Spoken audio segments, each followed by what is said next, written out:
우리가 길을 걷다 보면 숲속이나 산행을 하다 보면 에벨레가 열심히 기어서 길을 건너가는 모습을 발견하게 됩니다. 이 에벨레에게는 길에 내려서 모든 것들이 문제이고 장애물입니다. 앞에 놓인 돌덩이가 에벨레에게는 문제가 되고요, 부러진 막대기가, 나뭇가지가 이 에벨레에게 문제가 됩니다. 또 웅덩이에 고인 물이 그 에벨레가 건너가기는 여러 가지 문제가 있고 어려움이 있습니다. 그런데 여러분, 이 에벨레가 변하여서 나비가 되면 문제가 되었던 모든 것들이 결코 문제가 되지 않고 장애물이 되지 않습니다. 이 에벌레가 나비가 되어 비행하기 시작하면, 날기 시작하면 그 모든 문제와 장애물들이 더 이상 문제와 장애물이 아니라 높은 곳에서 내려다보면서 하나의 구경거리에 불과하다는 사실입니다. 여러분, 우리가 성령으로 거듭나고 성령으로 충만하면 우리는 성령의 능력을 덧입게 됩니다. 그래서 우리의 힘으로 결코 넘어설 수 없는 인생의 장애물들을, 우리는 그 장애물들을, 문제들을 넘어갈 수 있으리라 믿습니다. 여러분, 우리가 성령 받았다고 해서, 성령의 능력을 체험했다고 해서 결코 우리 앞에 놓여진 장애물들의 문제들이 사라진 건 아니에요. 그러나 여러분, 에벨레의 앞을 가로막았던 모든 문제와 장애물들이 나비가 되었다고 해서 그 장애물들이, 문제들이 사라진 건 아니에요. 그 자리에 있지만은, 그러나 에벌레가 나비로 변화돼서 훨훨 날기 시작하면서부터는 더 이상 그 모든 것들이 장애물이 아닌 것처럼, 우리가 강력한 성령의 임재 체험 속에, 능력 속에 살아간다면 우리 앞을 가로막았던 그 모든 장애물과 문제들을 넘어갈 수 있는 힘과 능력이 오늘 저와 여러분에게 필요한 줄 믿습니다. 여러분, 우리가 정말 필요한 것은 무엇일까? 오늘 예수님께서 이제 사랑하는 제자들의 곁을 떠나게 되었어요.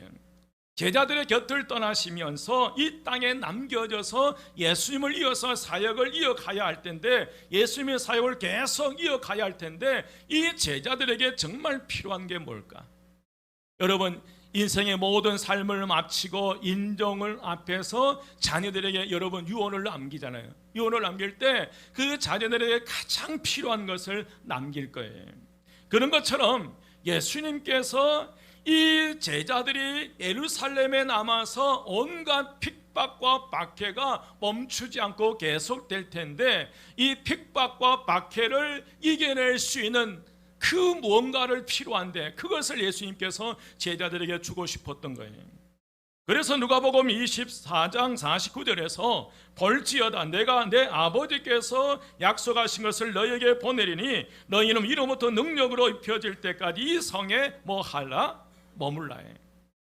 예수님께서 우리에게 주신 약속은 하늘로부터 오는 능력을 준다는 약속이었어요. 이 땅에 남겨진 제자들에게 정말 필요한 것은 그 어떤 장애물도 이길 수 있는 하나님의 능력이었어요. 여러분, 마찬가지입니다. 오늘 저와 여러분에게도 예수님께서 하늘로부터 오는 능력을 분명히 저와 여러분에게 약속해 주신 줄 믿습니다. 그렇다면 여러분, 우리가 능력이 없어서 힘없이 사는 것이 아니라 능력을 받지 못해서 힘없이 산다는 거예요. 이미 2000년 전에 120명의 성도들에게 능력을 약속하셨던 것처럼, 그래서 그 능력을 받기 위해서 기도하기 시작했는데, 오늘 저와 여러분에게도 분명히 예수님께서 위로부터 주신 능력을 허락해 주신 줄 믿습니다. 그래서 여러분, 우리가 저와 여러분이 능력이 없어서 힘없이 무늬만 그리스도인처럼 살아가는 것이 아니라 뭐예요? 능력을 받지 못했어요. 이미 하나님의 능력을 주신다고 약속해 주셨기 때문에 우리는 그 능력을 받아야 될 줄 믿습니다. 그런데 우리가 힘없이 신앙생활 하는 것은 능력을 받지 못했기 때문에 우리가 힘없이 신앙생활을 하는 거예요. 여러분, 하나님의 능력은 약속으로 주어주신 줄 믿습니다. 무엇으로요? 약속으로요.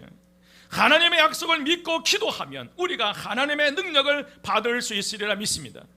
우리에게 주신 약속의 말씀을 붙잡고 기도하면 능력이 임한 줄 믿습니다. 그래서 주님의 약속의 말씀을 붙잡고 120명의 제자들은 한 다락방으로 올라가서 기도하기 시작했어요. 오늘 1절 말씀에 보니까 오순절 날이 이미 이름에 그들이 다 같이 한 곳에 모였더니 왜 모였어요? 오늘 1장 14절에 보니까 그들이 마음을 같이하여 오로지 기도에 힘써요. 약 10일 동안 그들은 하나님 앞에 나가서 무언가 모르지만은 그러나 그 약속의 말씀이 이루어질 때까지 그들은 120명이 10일 동안 간절히 하나님께 기도한 줄 믿습니다. 그런데 언제 이름에요? 오순절 날이 이미 이름에. 여러분, 오순절은 이스라엘 백성이 BC 1500년경 모세의 인도 아래 이집트의 노예 생활에서 해방된 것을 기념하기 위해 생긴 절기가 6월절입니다. 그때 이집트의 모든 장자들을 다 죽이셨지만 그러나 하나님께서 이스라엘 백성 중에 어린 양을 잡아서 그 어린 양의 피를 문설주에 바른 그 집은 장자가 살아난 거예요. 그래서 그 절기를 기념하기 위해서 생긴 절기가 6월절입니다. 바로 이 6월절 후 안식일 다음 날부터 50일째 되는 날이 오순절이에요. 예수님은 부활하신 후 40일 동안 제자들과 함께 하는 날에 대해서 말씀하시고 승천하신 이후 10일 뒤에 바로 오순절에 120명의 제자들이 모여 기도하던 다락방에 성령님이 임하신 줄 믿습니다. 그러면 여러분, 오늘 120명이 간절히 마음을 같이하여 오로지 기도에 힘썼고 그들이 힘써 모여서 기도했던 그들에게 성령님이 임하셨는데 어떤 모습으로 임하셨어요? 그 첫 번째로 성령님은 바람처럼 임하셨어요. 뭐처럼요? 바람같이 임하셨어요. 여러분, 성령님은 너무나 놀랍고 특이한 방식으로 제자들에게 임하셨습니다. 그래서 그곳에 모여 한 마음으로 기도하는 사람들은 예수님이 약속하신 바로 그 성령이 오셨다는 사실을 확실히 알 수 있었습니다. 2절 말씀입니다. 2절 말씀요. 호련히 하늘로부터 급하고 강한 바람 같은 소리가 있어 그들이 앉은 온 집에 뭐하며 가득하며 그랬어요.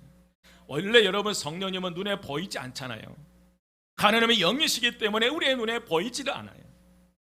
그래서 성령님 우리에게 임하셔도 우리는 볼 수 없는 것이 당연합니다.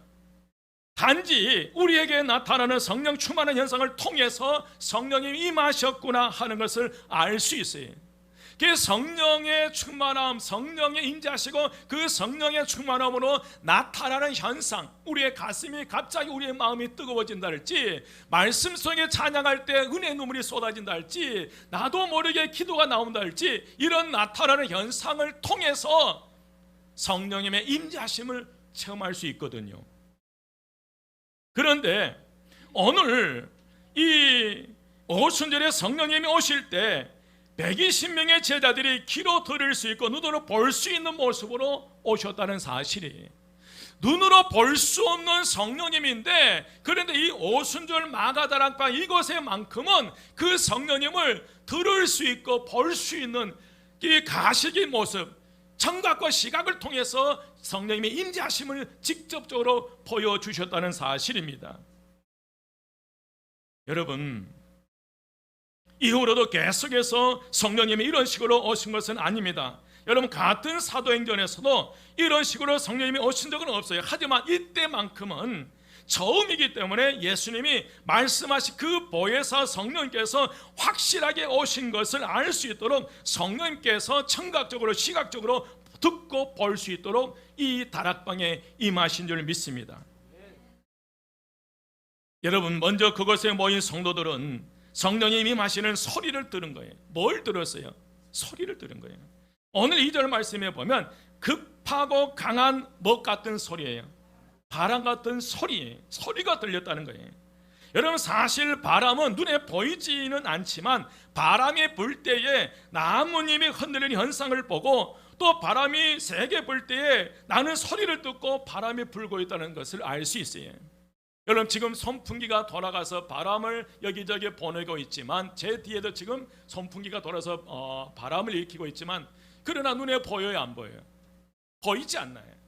그러나 이 선풍기 바람이 나를 통하게 해서 내 몸을 시원하게 함으로 인해서 지금 선풍기에서 뭘 불고 있구나, 바람이 불고 있구나 하는 것을 알 수 있어요. 그런 것처럼 여러분, 이 120명의 제자들은 그 소리를 들은 거예요. 그런데 이 바람은 자연 바람이 아니었습니다. 사실은 이것이 진짜 바람이 분 것이 아니었어요. 여러분, 바람 같은 소리를 들은 것인데 그들은 모두 방 안에 있었고 창문도 닫혀 있을 텐데 어떻게 바람이 밖에서 안으로 들어올 수 있겠나. 그런데 말씀해 보니까 아주 급하고 강한 바람 같은 소리가 온 집에 뭐 했다는 거예요? 가득했다는 거예요. 120명이 다락방에, 비좁은 다락방에 모였는데 창문이 다 닫혀 있는데, 왜냐하면 기도할 수 없잖아요. 기도하다가 붙잡힐 수 있으니까요. 창문이 다 닫힌 상태에서 그들이 120명이 간절히 기도하는데, 그런데 그 좁은 방 안에 급하고 강한 바람 같은 소리가 온 집에 뭐 했다는 거예요? 가득했다는 거예요. 소리로 그들이 성령의 임재하심을 체험하신 줄 믿습니다. 여러분 성령님이 바람으로 나타나셨다는 것은, 다시 말씀드리면 사람의 마음대로 통제할 수 있는 분이 아니라는 사실을 알 수 있게 됩니다. 우리는 바람을 만들어낼 수 없고 자기가 원하는 대로 바람을 불게 할 수는 없어요. 또 바람이 불지 않도록 막을 수는 없습니다. 우리는 단지 그 바람을 볼 때 그것을 느낄 수 있을 뿐이라는 거예요. 지금 바람이 불고 있구나, 나뭇잎이 흔들리면서 양철 소리가 들리면서 지금 바람이 불고 있구나 느끼고 알 뿐이, 볼 수는 없어요. 여러분, 바람은 그냥 불고 싶을 때 부는 것입니다. 여러분, 바람이 분 것은 알지만 어디서 와서 어디로 불어간지를 부는지는 우리는 알 수 없어요. 그런데 이제 드디어 성령의 바람이 그 다락방에 불기 시작하여 약속하신 보혜사 성령님께서 실제로 바람처럼 임하신 줄 믿습니다. 이제 우리가 어떻게 반응한 것이 중요할까? 여러분, 실제가 된 거예요. 예수님께서 위로부터 능력이 배울 때까지 이 성에 머물러라는 그 약속의 말씀을 붙잡고 120명이 10일 동안 기도하는데, 그 기도하는 가운데 급하고 강한 바람 같은 소리가 그 안에 온 집에 가득함으로 인해서 성령님이 바람처럼, 바람과 같이 임했다는 사실을 느낄 수 있다는 거예요. 여러분, 실제 적어도 어디 안에 있는 사람들은, 우리 교회 안에 있는 사람들은, 여러분 적어도 예수님께서 수많은 사람들에게 예루살렘에 위로부터 능력이 배울 때까지 이 성을 떠나지 말고 이 성에 머물라라고 말씀하셨어요. 수많은 사람들이 그 예수님의 말씀, 그 약속의 말씀을 들었지만은, 그러나 실질적으로 어디에 올라간 사람들은, 다락방에 올라간 120명만큼은 성령님이 어떻게 임재한지를 알 수 있다는 거예요. 여러분, 그래서 우리가 그 성령의 바람에 어떻게 우리가 반응하느냐에 따라서 여기에 중요한 미래가 결정된 줄 믿습니다. 이 성령의 바람을 피할 것이냐, 아니면 이 성령의 바람에 돛을 달고 훨훨 날아갈 것이냐, 이 두 가지 중에 우리는 선택해야 되네. 적어도 애벌레처럼 살아서는 안 되고, 여러분, 애벌레가 나비로 변화돼서 훨훨 비행하는 것처럼 오늘 저와 여러분의 성령의 바람, 성령의 강력한 임재 가운데 비행하는 강력한 성령의 역사가 일어나시기를 주의 이름으로 축원드립니다. 두 번째로, 성령님이 뭐같이 임했어요? 3절 말씀에 보니까 뭐같이요? 불의 혀처럼. 3절 말씀입니다. 여러분, 3절 말씀 함께 봉독합니다. 다 같이 시작. 불의 혀처럼 갈라지는 것들이 그들에게 보여 각 사람 위에 하나씩 임하여 있더니. 아멘. 여러분, 성령님은 바람과 같이 오셨을 뿐만 아니라 또한 불같이 오셨어요. 성도들 위에 불이 임하는 것이 보였는데 먼저 큰 불덩어리가 내려온 것 같아요. 그런데 그 불이 120개로 갈라지면서 각 사람의 머리 위에 머무는 모습이 보였다는 거예요. 여러분, 3절 말씀 다시 보십시오. 마치 불의 혀처럼 뭐 하는 것들이, 갈라지는 것들이 그들에게 뭐 하였어요? 보였다는 거예요. 이게 중요해요. 마치 불의 혀와 같은 모습으로 길쭉하게 각 사람 위에 임한 것인 줄 믿습니다. 그 자리에 함께 있던 성도들은 한 사람도 빠짐없이 그 성령의 불이 그 심령 속에 임하였어요.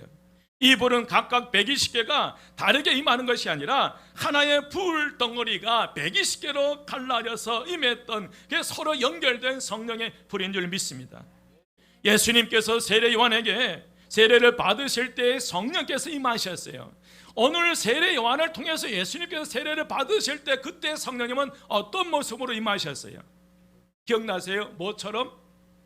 비둘기같이 성령님이 예수님의 위에 임재하셨는데 그때 성령님은 비둘기같이 임했어요.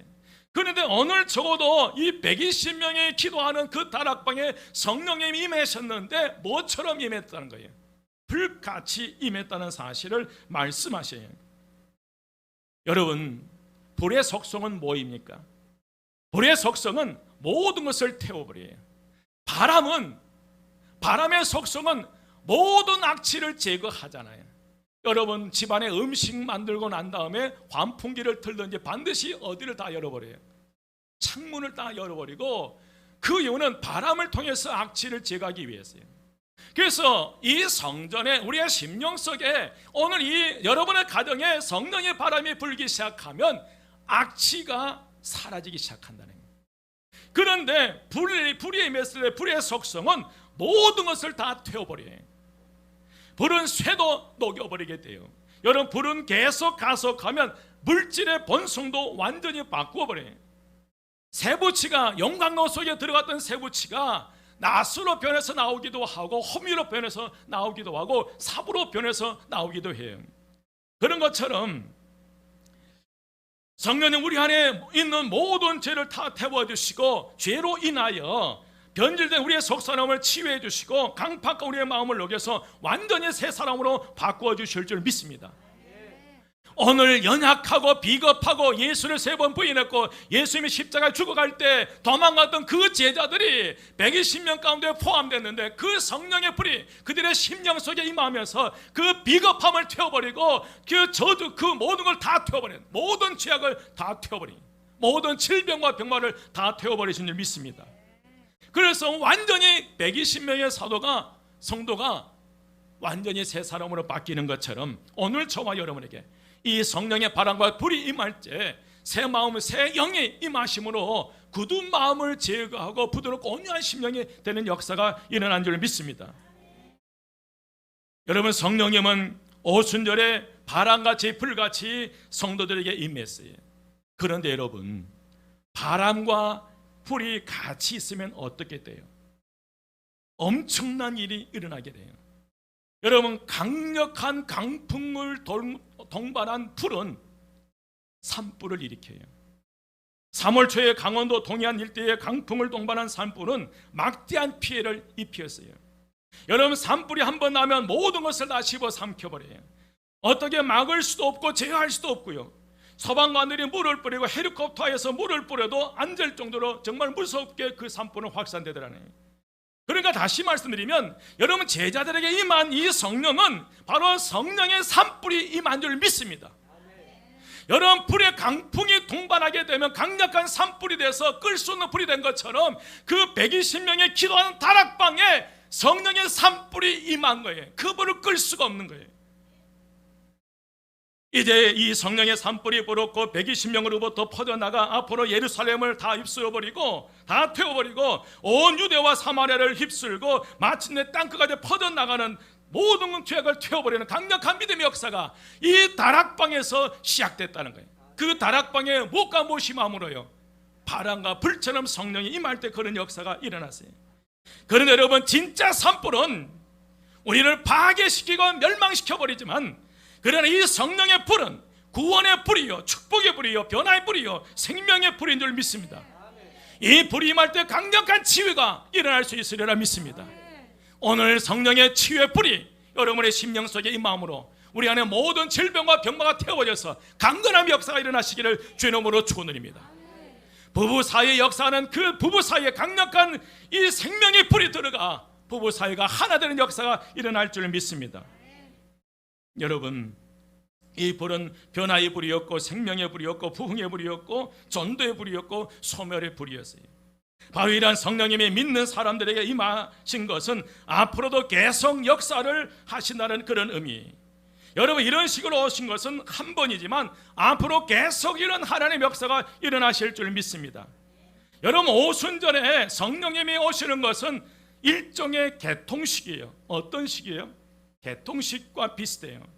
이제는 어느 누구도 성령께서 임하시고 온 세상을 휩쓰는 것을 방해하거나 막을 수 없게 되었다는 사실입니다.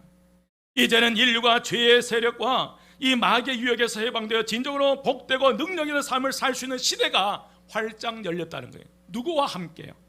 성령님과 함께예요. 여러분, 그렇다면 성령 충만함으로 능력 있는 그리스도의 삶을 살기를 원하십니까? 여러분, 정말 성령의 능력이 임해서 그리스도의 능력 있는 그리스도의 삶을 살기를 원하신다면 이 120명처럼 하나님의 역사가 능력이라는 그곳에, 그 역사의 현장에서 기도해야 될 줄 믿습니다. 여러분, 120명이 다른 것도 아니에요. 여러분, 사실 이 오순절은 3대 유대인의 3대 절기 가운데 하나예요. 이 3대 절기는 반드시 이스라엘 유대인들은 성전에 올라가야 돼요. 그래서 명절이 되면 약 200만 명 정도가 이 예루살렘에 음집한다고 그래요. 그런데 강력한 성령의 임재는 어디로 임한 거예요? 예루살렘 성전이 아니었어요. 수많은 사람들이 음집해 있는 예루살렘 성전이 아니었어요. 어디예요? 하나님의 예수님의 약속을 믿고 기도의 자리에 올라서 기도했던 120명이 그 위에 임한 줄 믿습니다. 여러분, 우리의 마음이 하나 돼서 간절히 기도할 때에 이곳에 강력한 성령의 바람처럼 불처럼 임하는 역사가 일어나리라 믿습니다. 여러분, 능력 있는 그리스도인들에게 원한다면 기도의 현장, 역사의 현장, 능력 있는 현장에서 기도해야 되는데 그 기도의 현장이, 능력의 현장이 우리 한마음교회가 되어야 될 줄 믿습니다. 우리 한마음교회가 그렇게 될 때 놀라운 역사가 일어나리라 믿습니다. 그러면 여러분, 이제 120명의 성도들이 바람처럼 불처럼 임한 이 성령의 임재 체험으로 어떤 결과, 어떤 역사가 일어났습니까? 그 첫 번째로 모든 성도들이, 120명의 성도들이 성령 충만함을 받았어요. 뭐 함을 받았다? 성령 충만함. 여러분, 4절 말씀이에요. 그들이 다 뭐의 충만함을 받고? 성령의 충만함을 받고요. 먼저 그들이 다 성령의 충만함을 받았다고 말씀하시. 성령님께서 바람 같은 소리로 임하시고 불같이 임하셨을 때 그것을 성령 세례라고 말씀하셨어요. 예수님께서 사도행전 1장 5절 말씀에 요한은 물로 세례를 베풀었으나 너희는 몇 날이 못되어 무엇으로 세례를 받으라? 성령으로 세례를 받으라. 여러분, 성령 세례를 받는다는 것은, 이 말은 성령을 소유한다는 의미가 아니라 우리의 삶을 성령께 전적으로 주관하시도록 내어드린다는 그런 의미. 여러분, 성령 세례를 받는다는 의미는 이제 하나님과의 관계가 새롭게 시작됐다는 의미. 이제 120명의 제자들은 바람처럼 불처럼 임한 성령님과 새로운 삶이 시작된 줄 믿습니다. 그런데 여러분, 성령 세례는 일회성입니다. 일생일 때 단 한 번이에요. 한 번으로 끝난 줄 믿습니다. 하지만 여러분, 성령으로 세례를 받은 사람은 그 후에 성령으로 충만함을 받게 됩니다. 성령 충만은 성령님께서 우리 안에 임하셨음을 의미해요. 여러분, 성령께서 바람처럼 불처럼 우리 안에 임하시면 우리는 어떻게 됩니까? 우리는 하나님의 자녀의 삶을 살기 시작한다는 거예요. 오늘 저와 여러분, 오늘 120명의 성도들이 임한 그 다락방에 바람처럼 불처럼 임했다면 오늘 그 성령의 바람처럼 불처럼 오늘 저와 여러분의 심령 속에 임할 때에 놀라운 삶의 변화가 일어난 줄 믿습니다. 한번 따라서 합니다. 나는 하나님의 성전인 것과 성령의 하나님이 내 안에 거하심을 믿습니다. 아멘. 여러분, 성령님께서 우리 안에 머무시는 거예요. 그런데 그 뒤에 내 안에 계신 성령님을 더욱더 의지하고 사랑하게 되고요, 그분을 닮아가려고 무진의 애를 쓰게 되고 날마다 기도하고 사모하게 됩니다. 그러면 하나님의 능력을 부어주신데 그게 성령 충만이에요. 여러분, 성령 충만은 예배 가운데 찬양하는데 기도할 때에 마음이 뜨거워졌다, 나도 모르게 은혜의 눈물이 쏟아졌다, 기쁨이 샘솟아 쏟아라, 이런 성령 충만의 역사의 그런 모습들이. 여러분, 성령 세례는 한 번 받고 하나님의 자녀가 되는 관계를 형성하는 거예요. 하지만 성령 충만은 계속해서 받고 하나님의 자녀의 능력을 누릴 수 있는 삶을 살아가야 된다는 거예요. 여러분 전기 면도기를 사용하기 위해서는 면도기를 사용해서 어떻게 해야 돼요? 계속 뭐 해야 돼요? 충전해야 돼요. 전기 면도기를 계속 사용하기 위해서 계속 충전하지 않으면 그 약이 떨어지면 더 이상 그 충전기는 충전기로서 역할을 할 수 없어요. 그 충전기를 다시 활용하기 위해서 반드시 충전해야 된다는 그런 것처럼 여러분 일생의 이 성령 세례는 단 한 번 받지만 일생일 때 일회성으로 한 번 받지만 그에 우리는 계속해서 능력 있는 그리스도의 삶을 살아가기 위해서는 계속해서 성령 충만함을 받아야 될 줄 믿습니다. 여러분 그러면 여러분에게 묻겠습니다. 여러분 성령으로 세례를 받으셨습니까? 여러분 성령으로 세례를 받으셨어요? 아멘이십니다. 여러분 성령으로 세례를 받으셨습니까? 여러분 성령님께서 우리 심령 가운데 임하셨기 때문에 오늘 저와 여러분이 예수 그리스도를 영접하고 세례를 받고 이 성전에 나와서 함께 예배 드리신 줄 믿습니다. 이 한 가지 사실만 가지고도 우리는 이미 성령 세례를 받으신 거예요. 믿으시면 아멘. 이제 할 일은 여러분 성령으로 충만한 삶을 살아가는 거예요. 여러분 성령 충만은 과연 어떤 상태인가? 성령 충만하면 어떻게 되는가? 에베소서 5장에 보면 술 취하지 말라, 성령 뭐함을 받으라, 성령 충만함을 받으라. 성령 충만한 삶이 꼭 어떤 모습과 비슷한 거예요? 술 취한 모습과 비슷한 거예요. 술을 마시고 취하면 사람이 알코올의 지배를 받아서 비틀비틀하고 몸을 가르지 못하면서 그러면서도 정신이 오락가락해요. 그런데 이 성령 충만한, 다시 말씀드리면 성령의 지배를 받으면 성령이 이끄신 대로 살아갈 수밖에 없다는 거예요. 그래서 이들은 생각과 감정과 인격 속에 성령이 가득 차서 다른 것이 있을 수 없어요. 우리 안에 성령으로 가득 차므로 성령이 이끄는 삶을 살아가요. 그게 성령 충만이에요. 우리는 성령 충만함을 받아야 될 줄 믿습니다. 계속된 성령 충만한 삶은 매일 매 순간 우리에게 능력을 부어주셔요. 그러면 우리가 성령 충만한 삶을 살아갈 수 있으리라 믿습니다. 여러분 미루지 마십시오. 오늘 재충전하십시오.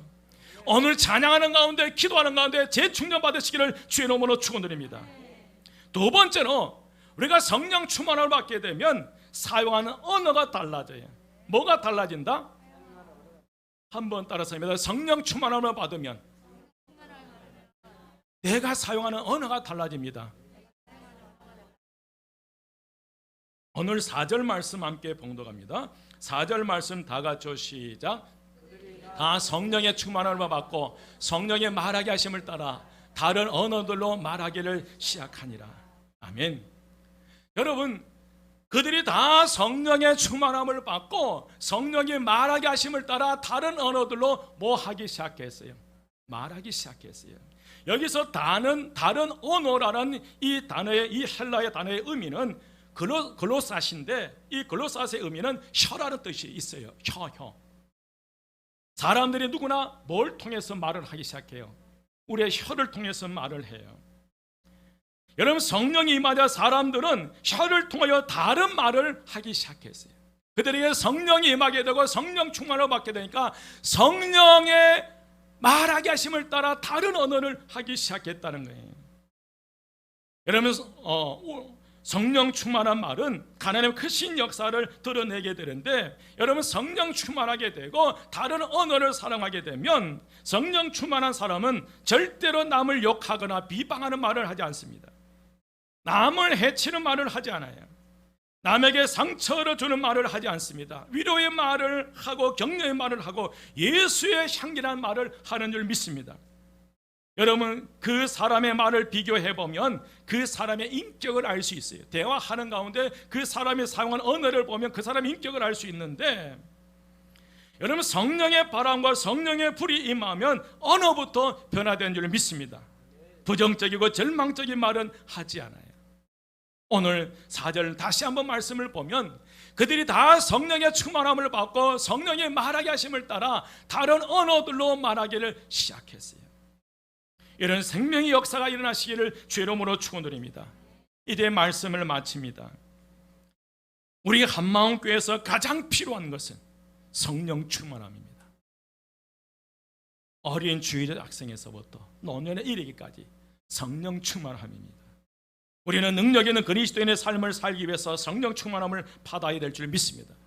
예수님께서 위로부터 능력이 배울 때까지 예루살렘을 떠나지 말라고 명령하셨지만, 그러나 예수님의 제자들은 가장 힘겨운 시간들을 보내야 했습니다.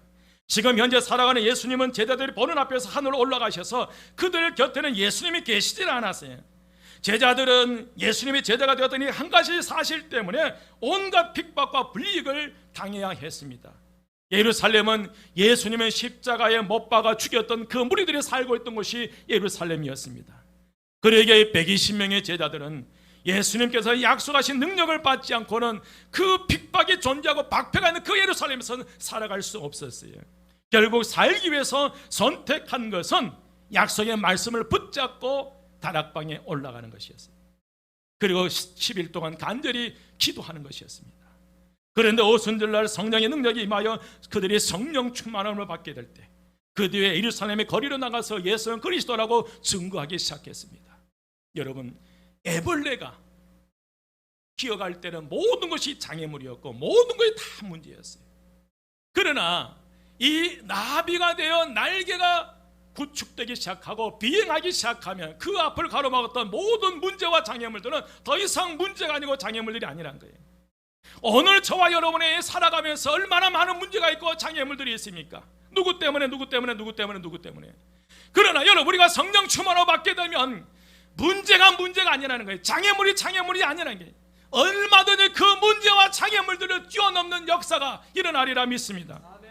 그래서 이 제자들이 비로소 방문을 박차고 나가서 예루살렘을 뛰쳐나가서 예수는 그리스도다, 예수가 부활하셨다, 죽음을 각오하고 외치기 시작한 줄 믿습니다. 사랑하는 우리 한마음교회 성도 여러분, 두려우십니까? 답답하십니까? 고통스럽습니까? 힘이 드십니까?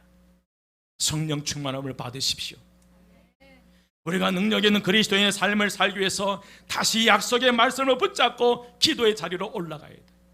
여러분, 성령 충만함을 받아야 능력 있는 그리스도인의 삶을 살 수 있어요. 어제부터 우리 교사, 교회 학교 선생님들과 함께 기도를 시작했어요. 한 달에 한 번씩 모여서 우리 어린 생명들을 위해서 기도하자. 어제 얼마나 감사한지 몰라요. 여러분, 평일날 우리 한마음교회 성도를 빈 공간으로 두지 마십시다. 누군가가 올라와서 이 자리에 강력한 성령의 임재 가운데 기도 역사가 일어날 수 있으리라 믿습니다. 우리 당회원들이 기도하기 시작하면요, 우리 권사님들이 각 신도별로 기도할 때에 능력 역사가 일어나리라 믿습니다. 우리는 반드시 성령 충만함을 받아야 돼요. 성령 충만함을 받을 때 생활의 변화가 일어납니다. 생각이 변화되고요, 행동이 변화되고 생활 습관이 변화되고 사람이 긍정적이고 적극적이고 창조적인 믿음의 사람으로 변화되는 역사가 일어날 수 있으리라 믿습니다. 오늘 오순절 마가다락방에 임한 성령의 강력한 성령의 바람이, 불이 저와 여러분의 심령 속에, 여러분의 가정에, 우리 교회, 이 나라, 이 민족 위에 임하시기를 주의 이름으로 축원드립니다. 기도하겠습니다. 이제는 우리 주 예수 그리스도의 은혜와 하나님의 크신 사랑하심과 성령님의 감화, 감동, 충만, 역사하심이 강력한 성령의 충만한 가운데 새로운 믿음의 삶을 살아가기로 다짐하고 결단하는 우리 모든 성도들의 머리 위에 지금부터 영원까지 함께 하시기를 간절히 축원드리옵나이다. 아멘.